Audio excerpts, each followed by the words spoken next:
Surely, when hearing about a nursing home, many of us immediately envision an ideal place, a safe haven specifically designed for the final years of life. It's a place where everyone assumes everything is perfectly arranged, a team of doctors always ready to care for your health, hot meals served on time, and no need to worry about cleaning or managing daily chores on your own.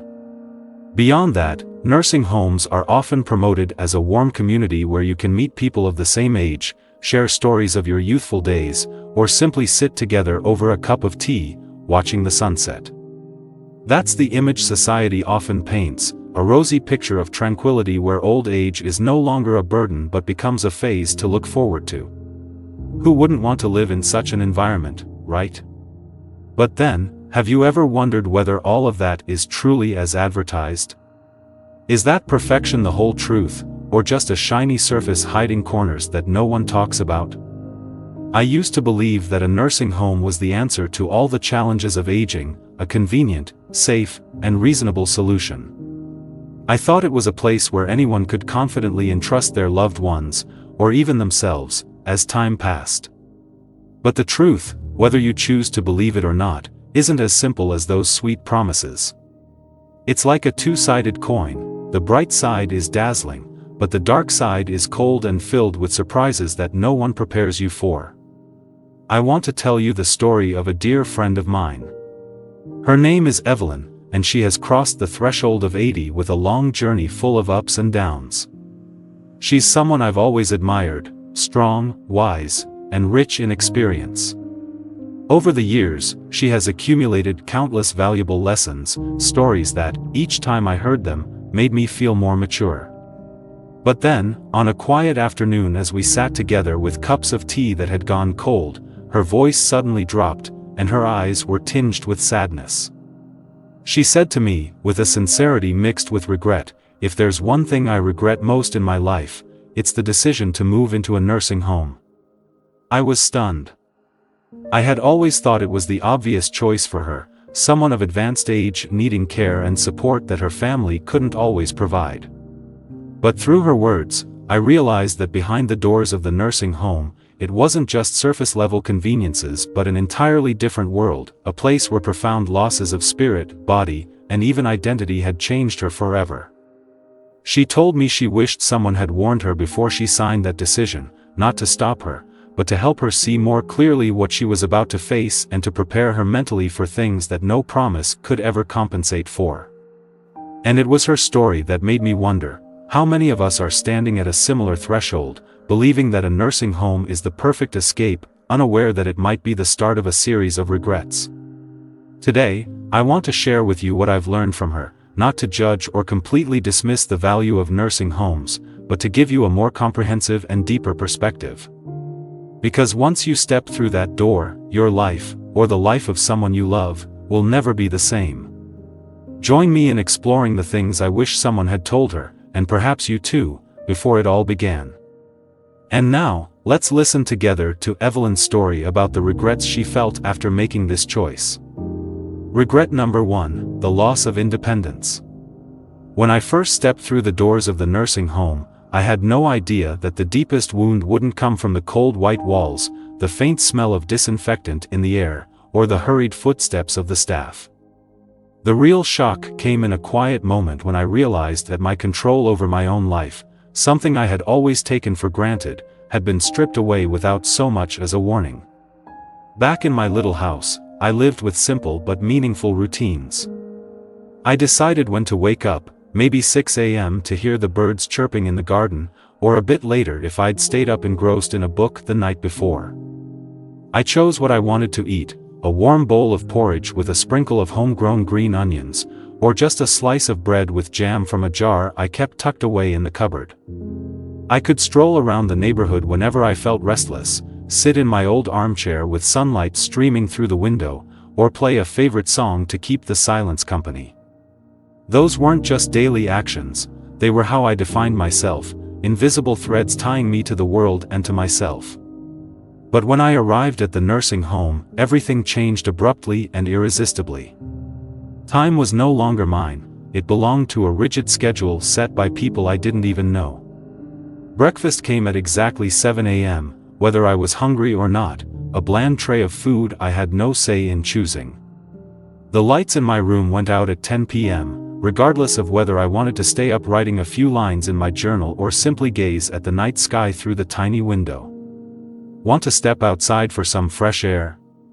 I had to raise my hand and ask permission, like a child waiting for an adult's approval, then sit and wait, sometimes for hours, until a staff member was free to accompany me. The smallest decisions, like wearing my favorite sweater or drinking a glass of water when I felt like it, suddenly became luxuries, as if they were privileges rather than basic human rights. I remember my third day there, waking up in that unfamiliar room. The stiff bed wasn't mine, and the thin blanket lacked the familiar scent of my old home. I stretched, instinctively reaching for the book I always kept on my nightstand, only to realize it wasn't there. No books, no little wooden table I used to wipe down every day, no armchair where I'd spend hours watching the rain fall. Instead, there was an empty, soulless space, pale white walls, a cold metal cabinet, and a void no words could describe. I sat there, looking around, and it hit me, this wasn't home, not where I belonged. I had lost not just the familiar objects but the freedom to shape my day the way I wanted. The pain went beyond the loss of external things. It crept into my soul, gnawing away at the sense of control I'd once prided myself on. I began to realize that when you can no longer decide the little things, like when to eat, when to sleep, or just to stand up and move, you start to forget who you are. You're forced to adapt to their system, to accept what's given without protest. I remember the first time I wanted to take a walk, but the staff told me to wait because they were busy. I nodded, though inside I wanted to scream that I didn't need anyone to guide me, I just wanted to step outside and feel the breeze on my face like I used to. But I said nothing, and each time that happened, I felt a piece of myself fade away. You stop asking, stop fighting, and then you blend into their routine, becoming someone else, a faded version of yourself, without vitality or individuality. Independence isn't just the ability to do things on your own. It's your soul, the thing that makes you feel alive and valuable in this world. In the nursing home, I didn't just lose my cherished routines, I lost myself, the me who was once strong, free, and lived life on my own terms. If I'd known that the price of this care was that freedom, I would have thought harder and would have found a way to stay in my home longer, even if just for one more day. If you're considering a nursing home, pause and ask yourself, are you ready to give up control over your own life? Those small freedoms, whether it's choosing your breakfast or sitting quietly in your own corner, are what make you, you. Once they're taken away, you'll realize how much you miss them, and getting them back is far harder than you might think. Regret number 2, the feeling of being forgotten. When I first set foot in the nursing home, one of the greatest comforts I clung to was the promise from my family, the people I love most. They told me, with sincere eyes and warm voices, that I would never be lonely. "Don't worry, Mom," my daughter said as she held my hand, "we'll visit often. You're still the heart of our family." My grandchildren, with their bright smiles and tight hugs, also promised to stop by on weekends, bringing stories about school, the soccer games they played, or just sitting beside me to watch an old movie together. I believed them, placing absolute trust in the love we had built over so many years. Those words were like a small lamp lighting up my heart, helping me overcome the fear of this unfamiliar place. I thought that no matter where I was, I would still be part of their world. The old house might be far away, but our bond would never fade. But then, as time passed, that lamp began to dim. In the first few weeks, their promise seemed to hold true. My daughter came every Saturday, bringing a box of pastries I liked, sitting with me to chat about the little things that happened during her week. My grandchildren showed up with cheerful laughter, telling me about a test they'd just taken or a sudden rain that soaked their backpacks. Those moments made me feel I was still connected, still a part of their lives. But then, like a cold wind blowing through, things started to change. The visits grew less frequent, no longer as regular as before. My daughter began calling instead of coming, her voice sounding distant and rushed over the phone, often ending with, "I'm so busy, I'll come by next week." My grandchildren were the same. School, friends, and birthday parties gradually took up all their time. I don't blame them, honestly. Their lives kept moving forward, full of new experiences, while I was stuck here, in a small corner where time seemed to stand still. The holidays were when loneliness bit me the hardest. I remembered past Christmases when the whole family gathered around the dining table, laughter ringing out by the fireplace, the smell of freshly baked cookies wafting from the kitchen where I'd spent hours preparing. I had hoped that in the nursing home, those days would still come, not in the old house, but at least with the presence of the people I loved. They promised they'd visit, and I waited, counting the days on the calendar hanging on my wall. But then, at the last minute, the phone would ring with familiar apologies. "Mom, I'm tied up with work," or "the kids have something come up, next time, okay?" I nodded over the phone, smiling even though no one could see, and said I understood. But when I hung up, I sat there in the cold common room, watching other residents quietly waiting by a door no one opened. Some held an old card, others just stared into space, and I wondered, is today the day someone remembers them? Is it the day someone remembers me? The pain wasn't that they stopped loving me. I know their hearts still have a place for me. But when you're no longer part of their daily lives, when you're not the person they see each morning or hug after a long day, you slowly become a distant memory. They get busy with work, new relationships, and worries I'm no longer a part of. They easily assume I'm fine, that I'm well cared for, that I don't need them as much anymore. But the truth is, I need them more than ever, not for physical care, but to feel I still exist in their world, still matter in their lives. I recall one evening, sitting alone in my small room with an old phone in my hand. I wanted to call my son, to hear his voice, to ask how his day was. But then I stopped, my fingers hesitating over the buttons. I didn't want to bother him, didn't want to be a burden, didn't want them to feel guilty for forgetting me. I put the phone down, and a deep sadness flooded my heart. I realized this was my life now, sitting in silence, hoping one day someone would remember me without me having to remind them. Forgetting doesn't come from malice, but from how life works. When you're out of sight, you easily slip out of mind, not because they don't care, but because they no longer see you every day to remember you're still here, still needing them. That loneliness isn't just an empty feeling, it's an invisible wound, growing deeper as you realize the world outside keeps turning without you. I wish I'd known that the nursing home wouldn't just separate me from my old house, but also from the living connections with my family, from the life I was once an essential part of. If you're thinking about a nursing home, ask yourself, are you ready to face that kind of forgetting? No matter how much your family loves you, no matter how much they promise, physical distance can slowly turn you into a faint shadow in their minds. And when that happens, you'll feel more alone than you ever imagined, in a world you once thought would always welcome you. Regret number 3, the loss of purpose.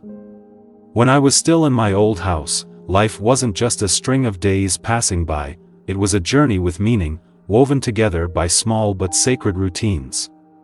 Each morning, I woke up to the sound of sparrows chirping on the porch, holding a small watering can to tend to the potted plants I'd grown from seeds, each drop of water like a reminder that I was still contributing something to this world.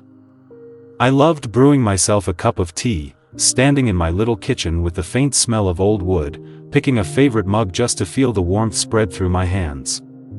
Some days, I sat by the window, holding a notebook to jot down a few thoughts, or knitting a scarf for my grandchild, the stitches slow but patient. Those tasks weren't just ways to pass the time, they were my reason to get up, the thread tying me to myself, the way I affirmed that I was still alive, still valuable, still part of life's cycle. But when I moved to the nursing home, all of that vanished like fragile smoke in the wind. I thought I was just changing where I lived, that life would go on differently, perhaps more gently, with fewer responsibilities. At first, I even felt a bit excited. No more cleaning to worry about, no need to cook, no fussing over watering plants or dusting bookshelves. Everything was brought right to me, meals placed in front of me, rooms kept tidy by someone else, and I just had to sit there, enjoying the leisure they said I deserved. But it didn't take long for me to realize that the cost of that convenience was a gaping hole in my soul. The days stretched on endlessly, without purpose or direction. I no longer had a reason to wake up early, nothing to look forward to, nothing to do but sit still and wait for breakfast, wait for the staff to check in, wait for time to crawl by so slowly it felt suffocating. I looked around and saw the same thing in others at the nursing home. There was an old man named Frank, who had been a mechanic for over 40 years at a small garage on the outskirts of town. He used to tell me about his busy days with old cars, his hands covered in grease but nimble like an artist's, his eyes lighting up every time he got an engine running that someone else had given up on. He'd proudly recount fixing a 1965 Ford Mustang for a young customer, or late nights in the garage with rock music blaring from the radio. But here, he had no tools, no cars, no customers to help. He sat there, on a plastic chair in the common room, his once strong hands trembling on his lap, his gaze empty as he stared into space. Once, he turned to me, his voice choked, "I don't know what I'm living for anymore. Here, I'm just a shadow." His words cut through me like a knife, because deep down, I felt the same way. When you no longer have anything to do, no responsibilities to carry, no goals to strive for, life starts to lose its meaning. In the nursing home, all my physical needs were met. I wasn't hungry, cold, or without a place to sleep, but my soul was empty.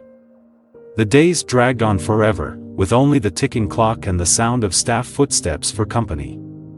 I used to think rest was what I needed at this age, but it turns out that the busyness, those little tasks, were what kept me alive.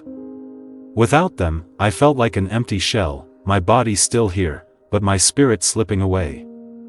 I saw it in other residents too, people who had been teachers, carpenters, farmers, individuals full of energy and passion, now just sitting silently, watching time pass with nothing they could do to change it. This loss isn't just about a lack of tasks.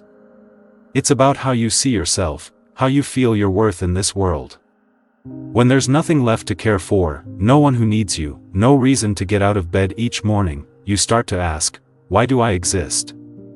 My mind slowed down, my body weakened too, as if both had surrendered to that aimlessness. I wish I'd known that the nursing home wouldn't just take away my living space, but also my purpose, something more precious than any convenience they could offer. If I could do it over, I'd hold on to those small tasks, tiring or simple as they were, because they were my lifeline, my way of proving I was still here, still mattered. If you're thinking about a nursing home, stop and ask yourself, what makes your life worth living? Is it the daily routines, the responsibilities you shoulder, or the hobbies you pursue? Because when you enter a place where everything is done for you, you might lose not just time, but the very reason you exist. Once that purpose fades, you'll find yourself lost in your own life, and finding it again is harder than you could ever imagine.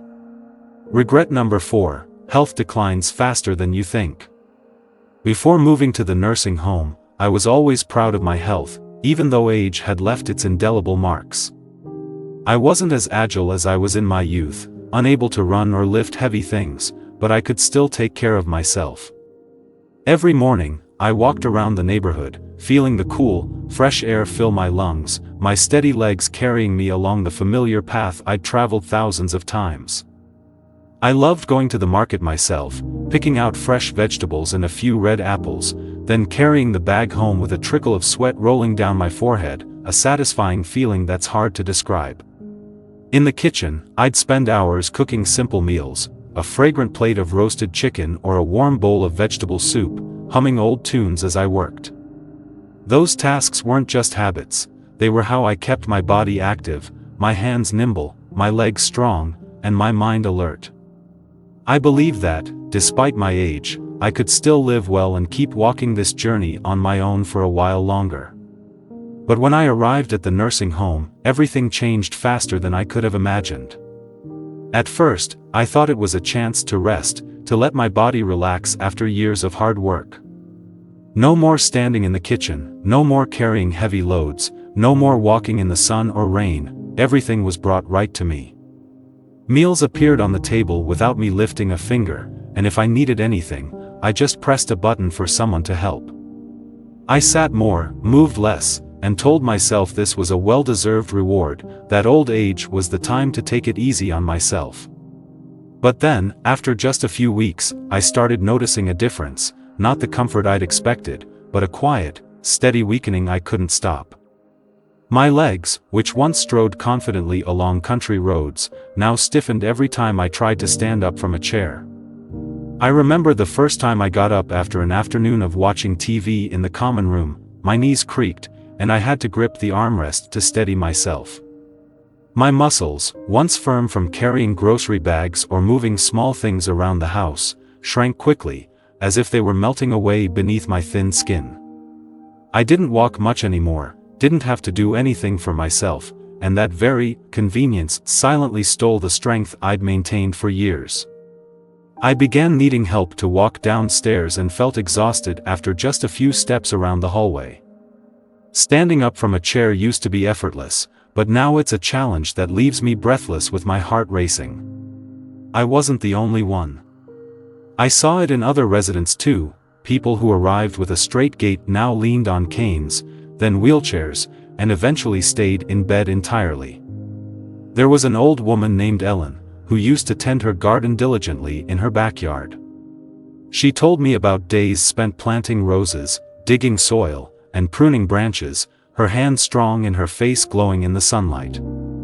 When she first got here, she still walked around the grounds, insisting that age wouldn't slow her down. But just a few months later, I noticed her moving less, then using a cane, and one day, I saw her in a wheelchair, her sad eyes gazing out the window. She said to me, her voice trembling, "I don't know when it happened, but I feel like I've aged 10 years in just a few months."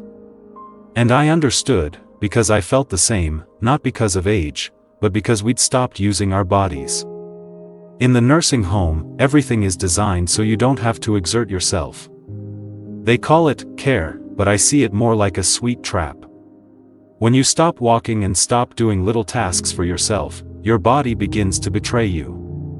The strength you once had doesn't fade from illness or old age, it fades because you no longer have a chance to use it. I wish I'd realized this sooner, fought to keep moving even if just around the room, and refused help when I could still manage alone. But I let myself get swept up in that ease, and now, looking in the mirror, I see someone I don't recognize, frail, slow, and more dependent than I ever imagined. Health isn't just the ability to walk or lift things, it's the foundation of freedom, of self-respect, of feeling you still control your life. In the nursing home, I lost that faster than I thought, and I don't know if I can get it back. If you're considering a nursing home, ask yourself, are you ready for your body to weaken faster just for the sake of comfort? Because when you stop moving and stop doing things for yourself, you don't just lose health, you lose yourself. And when that happens, standing up again is harder than you could ever imagine. Regret number 5, the loss of privacy and dignity.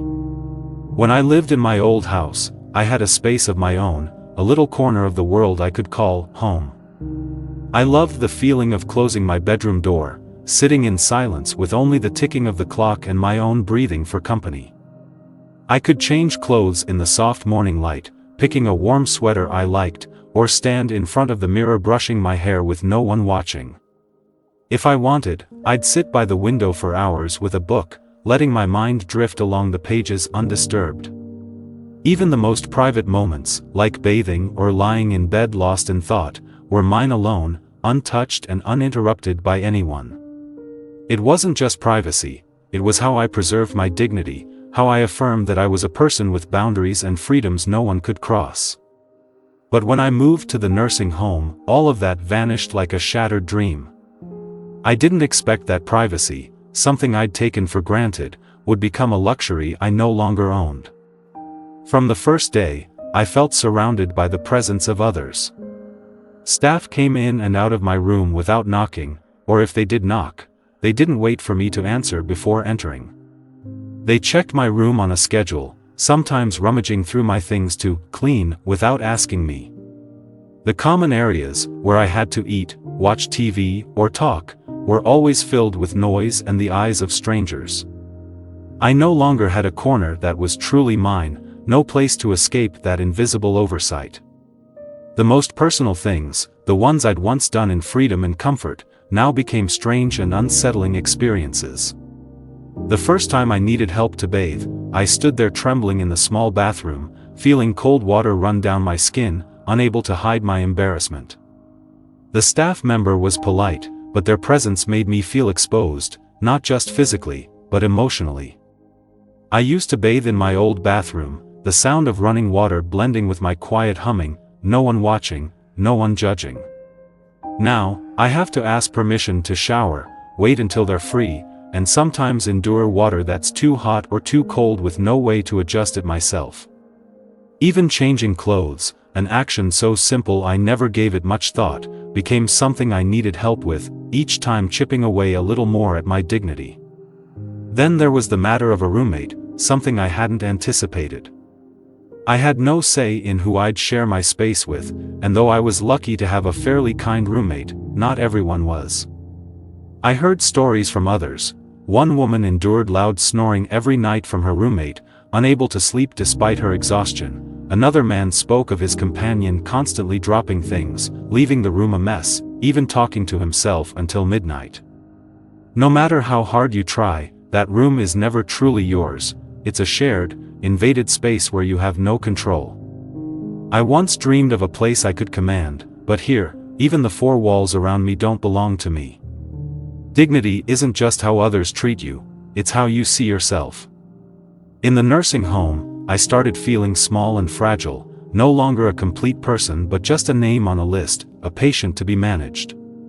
When someone knocks but doesn't wait for your answer, when you're spoken to like a child instead of an adult, when every personal choice, from bath time to meals, is decided by someone else, you slowly lose your sense of self-worth. I remember the first time I had to press the call button to use the bathroom. I sat there, waiting helplessly, feeling like a child waiting for their mother to help. I used to be independent, proud of my ability to care for myself, but now I feel stripped of that, turned into a version of myself I no longer recognize. Privacy and dignity were what shaped me. They were the walls shielding me from judgment, the mirror reflecting my worth. In the nursing home, I lost both, and I wish I'd known the cost before stepping in. If I could do it again, I'd fight to keep my own space, however small or simple, because that's where I could be myself. If you're considering a nursing home, ask yourself, are you ready to give up the privacy and dignity that make you who you are?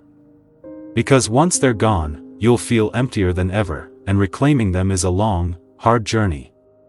Regret number 6, the loss of memories and keepsakes. When I was still in my old house, I didn't just live in the present, I also embraced my past through small but meaningful objects. On the bookshelf were books I'd read over and over, their yellowed edges marked with notes I'd scribbled decades ago. In a drawer, I kept handwritten letters from my late spouse, their scrawled handwriting holding a world of love. The old wall clock, a wedding gift we bought with our first savings, still ticked steadily, like the heartbeat of days gone by. Every corner of the house carried a story, the armchair where I once rocked my children to sleep, the family photo on the wall capturing smiles from long ago holidays. Those keepsakes weren't just things, they were the threads tying me to my memories, to the people I loved, to the person I used to be. But when I moved to the nursing home, I had to leave most of them behind. I couldn't bring the whole house, couldn't take the armchair or the wall with the photo. I was only allowed a few small items, a suitcase of clothes, a picture frame, and a couple of books, but they weren't enough to recreate a lifetime.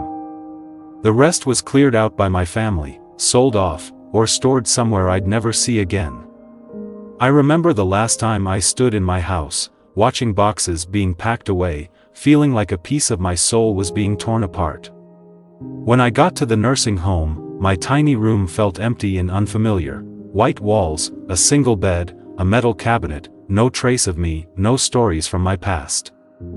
I tried setting the picture frame on the table, but it looked out of place in that lifeless space, like a puzzle piece forced into the wrong picture. Losing those keepsakes wasn't just about losing objects, it was about losing the memories I relied on to stay sharp and connected. I used to think memories lived in my mind, but I realized they need physical reminders to come alive. Without the clock, I no longer heard the rhythm of those happy days. Without the letters, I started forgetting the feel of his hand holding mine as he wrote them. I tried retelling myself old stories, but with nothing to hold, they faded, like dreams slipping away when you wake up. I saw it in others too. One woman cried when she learned her son had sold the piano she used to play. Another man stared silently into space when he mentioned the stamp collection he'd left behind. Our pasts were erased, not because we wanted it, but because we had no room to keep them. In the nursing home, I didn't just live in the present, I was forced to sever ties with my past. I wish I'd understood that those keepsakes weren't just belongings, they were anchors keeping me steady in life's current, a way to remember I'd lived a full life. If I'd known, I'd have fought to hold on to more, even just a small box of memory fragments. If you're considering a nursing home, ask yourself, are you ready to let go of the keepsakes and memories that shape who you are? Because when they're gone, you don't just lose your past, you lose a part of yourself, and finding them again is nearly impossible. Regret number 7, the loss of connection to nature. In my old house, I had a special bond with nature, an essential part of my life. Every morning, I opened the window, breathing in the scent of freshly cut grass from the little garden I tended myself. I loved sitting on the porch, listening to the wind rustle through the trees, watching squirrels scamper across the lawn. Some days, I'd go out to the garden, pulling weeds, watering flowers, feeling the damp soil under my hands and the warm sun on my shoulders, moments that made me feel one with the earth's rhythm. Even when I stayed inside, I could hear rain tapping on the roof, watch droplets roll down the glass, or feel the crisp autumn air through a crack in the door. Nature wasn't just scenery, it was my companion, the energy keeping me alert, the way I found peace when my heart was troubled. But when I got to the nursing home, that bond was severed ruthlessly. My room had only a small window looking out onto a parking lot or a gray wall, no trees, no breeze. I no longer had a garden to care for, no porch to sit on, no way to touch the soil or feel the rain. Want to go outside? I had to ask permission, wait for staff to take me, and even then, it was just a few brief minutes on a concrete courtyard, surrounded by fences and the noise of traffic. I remember the first time I asked to go for a walk. I hoped to smell the grass and hear the leaves rustling, but instead, I got dust and the stifling heat of the pavement. I went back to my room, my heart heavy, realizing that nature, once my lifeline, was now farther away than ever. This loss wasn't just about the scenery, it was about how nature nourished my soul. Without the wind, I felt stifled. Without trees, I felt lost. Without soil to touch, I lost that grounded feeling, the connection to the living world out there. I saw it in others too. One man, who used to fish, now sat silently with no river to gaze at. Another woman, who once grew flowers, sighed at the plastic plants in the room. In the nursing home, we were trapped within 4 walls, cut off from the natural rhythm we'd relied on to feel alive. I started feeling confined and weary, as if my body and mind were wilting without sunlight or air to revive them.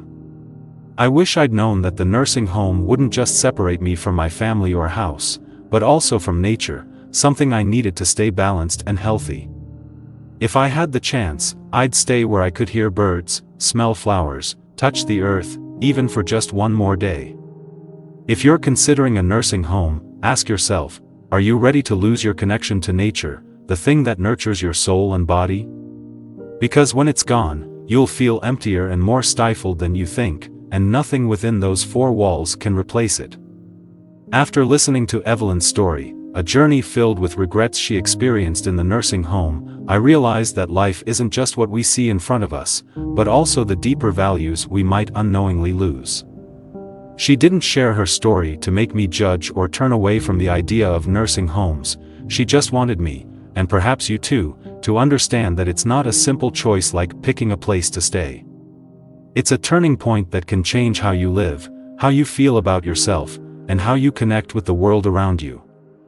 I'm not here to say nursing homes are a mistake or unsuitable. For many, they're a necessary solution, a place offering care and safety they need. But through what she shared, I want to offer you some reflections and reminders, so if you or a loved one face this choice someday, you'll step into it with open eyes and a ready heart. The first thing I learned is that a nursing home isn't just a change of living space, it can transform who you are. The independence you cherish, the relationships you treasure, the purpose you find each day, the health you maintain, or the privacy you value, all of these can be affected in ways you might not expect. So, before deciding, take a moment to look at your life now. Ask yourself, what's making you happy? What keeps you feeling alive? And if you enter a new place, how much of that can you bring with you? You might not need to hold on to everything, but make sure you know what you're willing to let go of and prepare yourself to face that loss. Next, talk, a lot and deeply, with your family, with yourself, and, if possible, with people who've been through it. My friend Evelyn once trusted her children's promise that they'd always be there, but their busy lives pulled them away. That doesn't mean your family will do the same, but ensure everyone understands your wishes, and you understand their limits. Ask them, how often will you visit? Who'll help me keep my important keepsakes? How will we stay close even if we don't live together? Clarity from the start can keep you from falling into the gap of unmet expectations. Finally, I realized that a nursing home isn't an endpoint, but part of your journey, and you have the power to make it as meaningful as possible. If you choose it, prepare to bring a piece of yourself, a favorite book, a small plant, a habit you can keep up in the new space. Find ways to stay tied to nature, to memories, to the people you love, even if it's just a short call or a rare walk outside. And if you can, plan to ensure you're not trapped, keep a way back if needed, because life is always worth having choices. Evelyn's story isn't a warning to avoid nursing homes, but a reminder to approach them with preparation and awareness. I hope that, whether you stay in your own home or move somewhere new, you'll hold on to what makes you who you are, not because nursing homes are bad, but because your life deserves to be cherished, wherever you are. Think carefully, not just for today, but for the you of tomorrow. That's what I took from her, and now I'm sharing it with you. What do you think of these suggestions? Thank you for sharing a story of your own or a thought you have. I'd love to hear your story. If you liked this video and found it helpful, please subscribe and share. Your support helps us keep creating good content to inform and inspire you. Thanks for watching, and we look forward to seeing you in the next video.